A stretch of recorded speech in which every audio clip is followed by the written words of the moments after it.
Mes bien chers frères, on se rassure à bon compte. Le péché véniel, ce n'est pas si grave. D'abord, on ne perd pas la grâce. Ensuite, on ne se donne pas pour cela. Et puis après tout, le juste pêche 7 fois le jour. Tout cela est vrai, bien sûr, et pourtant. Le péché véniel est un mal pernicieux. Donnons ce matin 10 préjudices causés par le péché véniel. Le péché véniel consiste à s'opposer à Dieu sur un moyen, mais non pas sur la fin. Pour dire les choses plus simplement, on ne remet pas en cause l'essentiel, mais on refuse à Dieu les petites choses. Le péché mortel, lui, comme le nom l'indique, vient tuer la vie de l'âme, la vie de la grâce dans l'âme, tandis que le péché véniel est plutôt comme une maladie. Ainsi l'explique saint Thomas. Dans l'organisme, le désordre va parfois jusqu'à la destruction du principe vital, et c'est la mort. Mais parfois, ce principe étant sauf jusqu'à la destruction, le trouble n'est que dans les humeurs, et alors, c'est la maladie. Eh bien, le péché véniel, c'est une maladie de l'âme qui nous affaiblit. Le premier préjudice causé par le péché véniel, c'est précisément de diminuer la force, de nous rendre faibles, fragiles, vulnérables pour accomplir le bien. Saint François de Sales écrit ce passage: « La charité quelquefois tellement alangurie et abattue dans le cœur qu'elle ne paraît presque plus en exercice. C'est lorsque sous la multitude des péchés véniels, comme sous des cendres, le feu du saint amour demeure couvert et sa lueur étouffée, quoique non pas amorti, mort ni éteint. » La deuxième atteinte causée par le péché véniel, quand je dis le péché véniel, c'est vraiment le péché véniel délibéré, assumé, accompli sans véritable contrition, sans lutte. Ce n'est pas le péché de fragilité, de surprise. Non, c'est vraiment le péché véniel habituel, délibéré. Pour prendre une image, Cassien compare l'âme insouciante à la maison et au toit que l'on néglige. À la faveur de cette incurie, il vient jusqu'à l'âme, au commencement du moins, des impressions légères des passions, telles imperceptibles gouttelettes. Mais si on les néglige comme insignifiantes et de nulles conséquences, elles vont corrompant insensiblement les vertus qui forment comme la charpente de la maison. Après quoi, c'est un déluge de vices.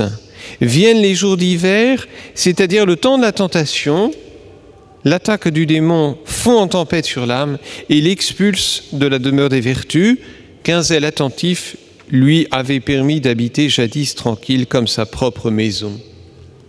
Prenez, mes bien chers frères, par exemple, un homme qui habituellement se laisse aller à l'impatience. Impatience au volant, impatience au travail, impatience à la maison. Cet homme laisse croître dangereusement la passion de colère.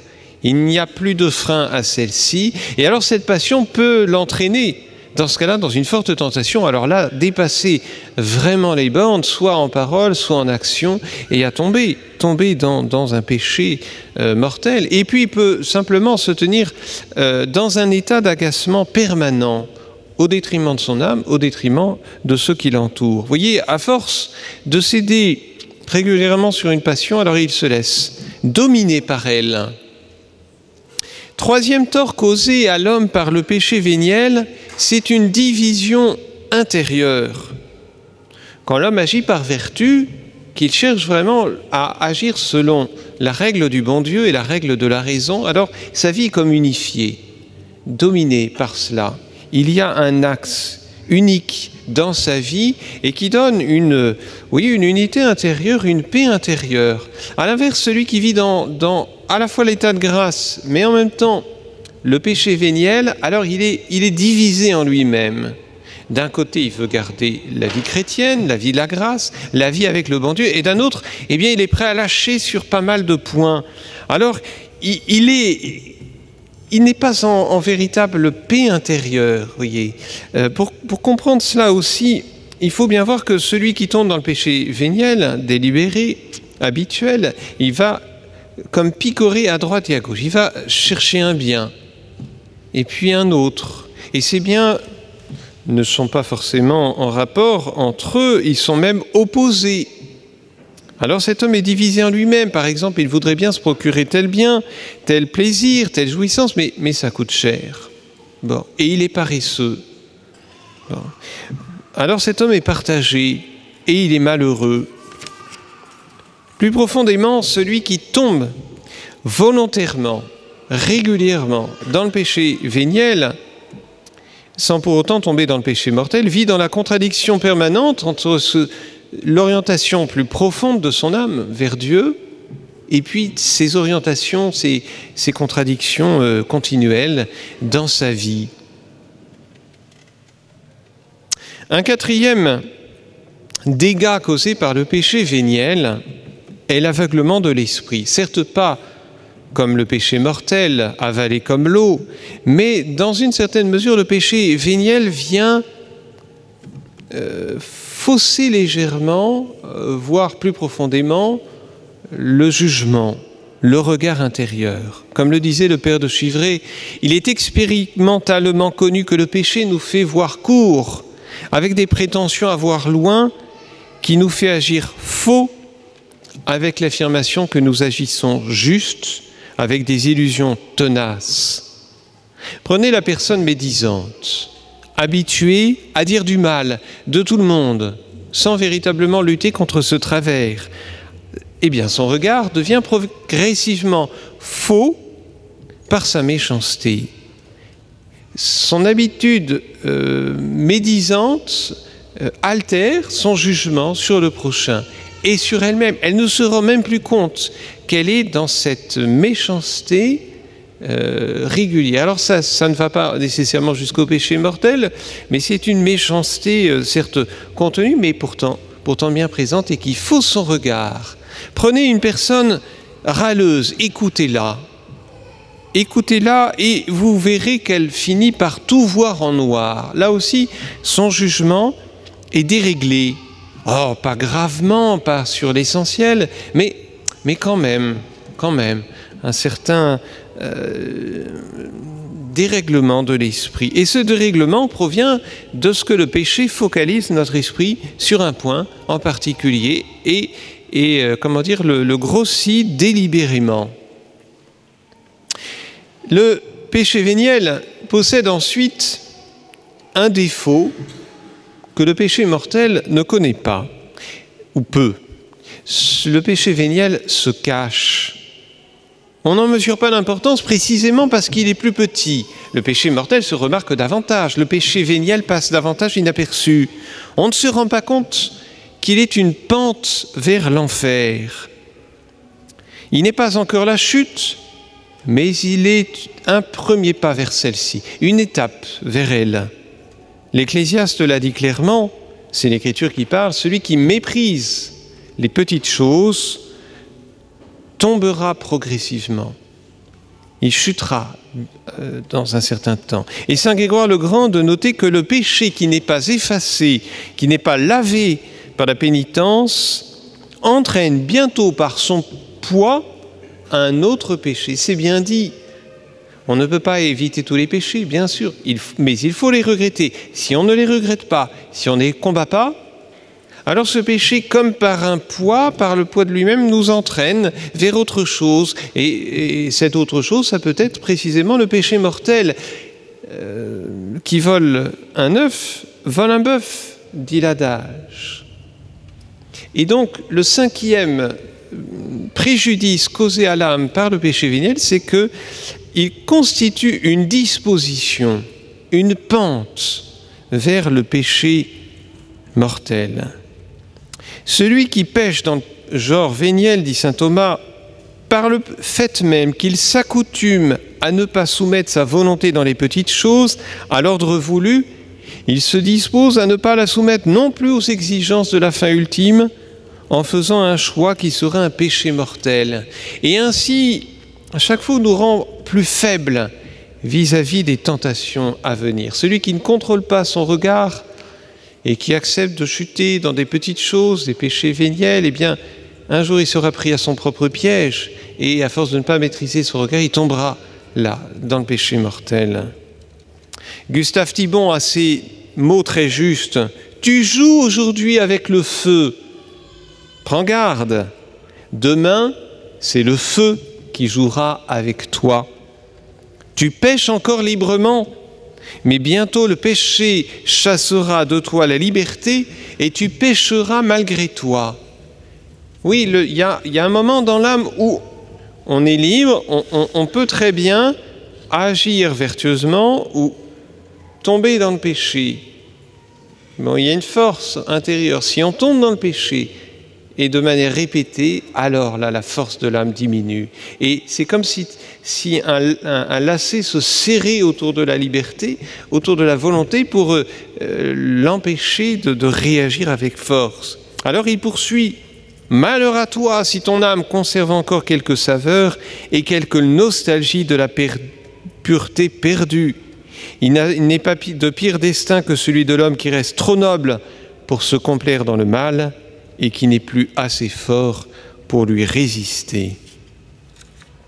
Un sixième méfait du péché est de nous conduire à des peines ici-bas. Avec finesse, saint Jean de la Croix remarque: l'oiseau qui se repose sur la glu s'engage à une double peine, l'une de se retirer et l'autre de se nettoyer.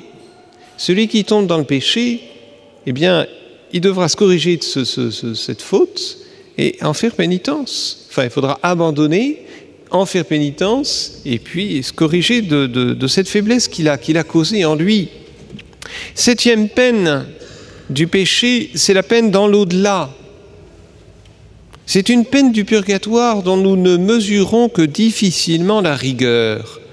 Et pour prendre un exemple, saint Pierre Julien Aymar disait y avoir vu un père de famille qui, pour avoir contrarié la vocation de son enfant, est pour 30 ans dans ce lieu de peine, pour un péché véniel d'importance, mais bon. Perte de la grâce et de mérite. Bien entendu, et c'est la 8e tare du péché véniel, celui qui commet un tel péché et refuse par le fait même la grâce se prive de nombreuses autres grâces. Dieu était prêt à lui donner, s'il était fidèle à cette tentation.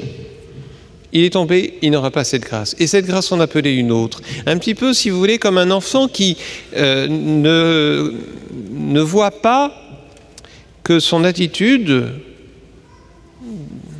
mauvaise, le prive de cadeaux, de bienfaits que ses parents voulaient lui donner. Tu n'as pas été sage, tu n'en auras pas. Mais parfois, les parents ne le disent pas. Bon. Au contraire, on va récompenser davantage quelqu'un qui agit bien. Eh bien, Dieu fait la même chose. Un homme qui essaie d'agir vraiment de de toutes ses forces dans le bien, eh bien, cet homme-là est récompensé abondamment. Malheur à nous par nos péchés véniels qui nous privent d'un certain nombre de grâces. Et puis, le 9e mal causé par le péché nous est indiqué par notre Seigneur lui-même à sainte Catherine de Sienne. Il s'adresse à sainte Catherine et lui dit: « Celui qui ne m'aime pas, n'aime pas son prochain, et ne l'aimant pas, il ne peut pas lui être utile. Il fait tort au prochain, puisqu'il le prive des prières et des saints désirs qu'il devait m'offrir pour lui. » Oui, nous sommes solidaires dans l'ordre de la grâce les uns des autres. Une âme qui se sanctifie moins, elle rayonnera moins autour d'elle. Et c'est peut-être une âme qui ne sera pas sauvée. Rappelez-vous ce que demandait Notre-Dame de Fatima aux petits-enfants de Jacinthe, Lucie et François. Priez, faites des sacrifices, parce que beaucoup de pécheurs vont en enfer parce que personne ne prie et se sacrifie pour elles. Si les chrétiens étaient plus fervents, les fidèles, les prêtres, les religieux, eh bien des âmes seraient plus proches du salut et seraient sauvées. Enfin, le 10e dommage, et pas le moindre, n'est autre que l'offense faite à Dieu. Certes, l'âme qui pêche délibérément de manière vénielle ne chasse pas Dieu de son âme. Elle ne remet pas en cause l'essentiel, mais elle l'offense. Pensez, c'est une image, à ce mari qui ne voudrait pas tromper sa femme, mais ne s'interdirait pas de jeter un œil en passant sans y attarder, sur d'autres femmes que la sienne. Ah, il ne remettrait pas en cause l'essentiel, c'est vrai, mais est-ce là l'aimer en vérité? Oui, mais bien, chers frères, dans l'ordre du divin, de la grâce, du péché, rien n'est petit devant Dieu. Et c'est peut-être cela qu'il faut retenir finalement comment dire, par rapport à ce péché véniel. Il offense Dieu. Et rien que cela devrait nous aider à ne plus les commettre de manière facile, de manière délibérée, de manière régulière. Alors par conséquent, mes bien chers frères, si nous ne pouvons pas échapper complètement à ce péché par notre pauvre nature humaine, combattons-le cependant généreusement, surtout en ce carême. Fuyons ces péchés acceptés pleinement, avalisés, ces péchés habituels, ces péchés qu'on appelle à tort ces péchés mignons, et mettons-nous en ce temps de carême devant la croix, devant notre Seigneur Jésus-Christ, devant l'homme des douleurs, afin qu'il nous accorde de comprendre la laideur et la malice du péché, ainsi soit-il. Au nom du Père et du Fils et du Saint-Esprit.